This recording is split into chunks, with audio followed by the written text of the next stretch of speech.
Trump is right. A Pakistani mystery man has documents Wasserman Schultz didn't want prosecutors to see.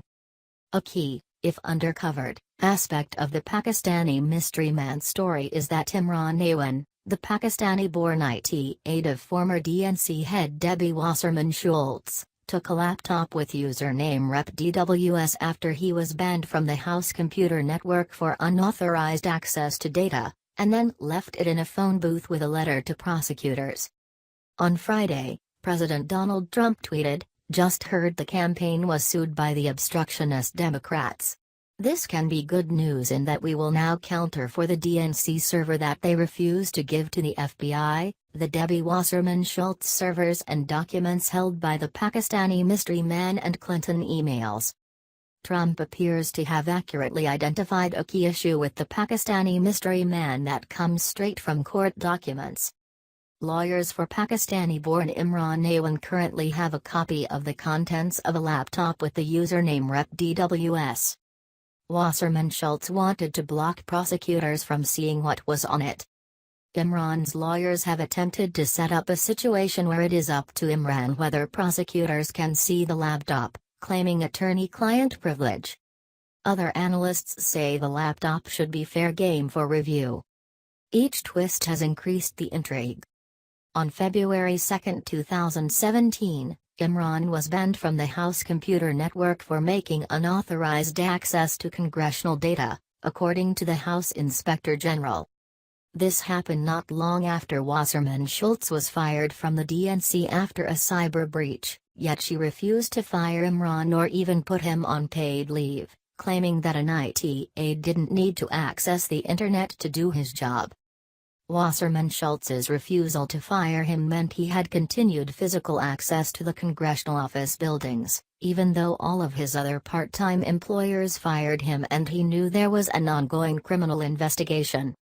On April 5, 2017, despite not being allowed to connect to the House network, he was in possession of a laptop with the username Rep DWS and left it in a phone booth, where it was picked up by police who confiscated it because they recognized that it was left there by a criminal suspect.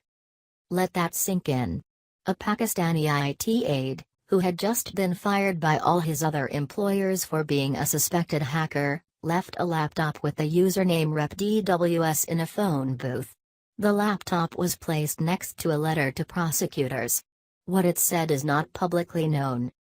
The cache of documents also included copies of Awan's ID, which assured that police tied the laptop to a criminal suspect and seized it as evidence rather than returning it as lost property, and a note that said attorney-client privilege, which put the laptop into legal limbo. It is not clear whether the laptop was left out of carelessness or was potentially stolen and possibly planted for police to find. It was left in the booth, photo to the right, with highly specific and sensitive materials. It may have been left there late at night. Building staff called police at 12:21 a.m. to report an unattended bag in the phone booth on the second floor.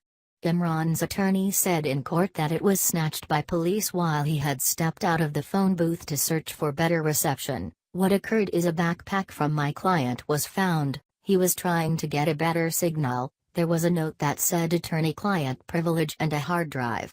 Gowan later offered the DCNF a seemingly conflicting account, saying in an email, "He wasn't there late at night. That is just false."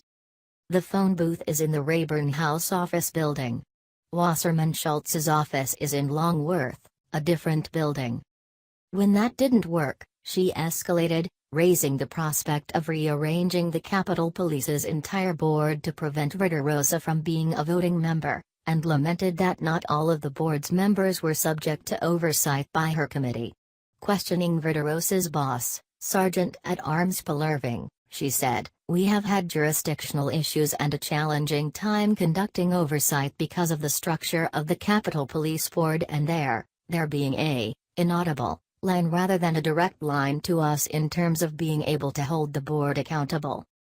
I'd like to know, Sergeant, if you think that we should be looking at restructuring the way the board makes decisions so that we can establish a more direct line of accountability. At the end of the day, the chief doesn't have a decision-making role, Wasserman Schultz continued. She also used campaign funds to hire a lawyer to keep the laptop out of prosecutors' hands. And it wasn't just any lawyer, it was Bill Pittard, who until months prior had been working as acting general counsel of the House of Representatives, a position with responsibilities that include deciding what to turn over to the executive branch pursuant to legal activity. In August, after Imran's arrest at Dulles Airport, Wasserman Schultz changed her tune, saying, "This was not my laptop. I have never seen that laptop. I don't know what's on the laptop." She said it was Imran's laptop but purchased using taxpayer funds from her office. She said Imran's due process rights had inspired her demeanor during the Capitol Police exchange and the lengths to which she went to shield the laptop. She then said she was no longer seeking to block prosecutors from looking at the laptop.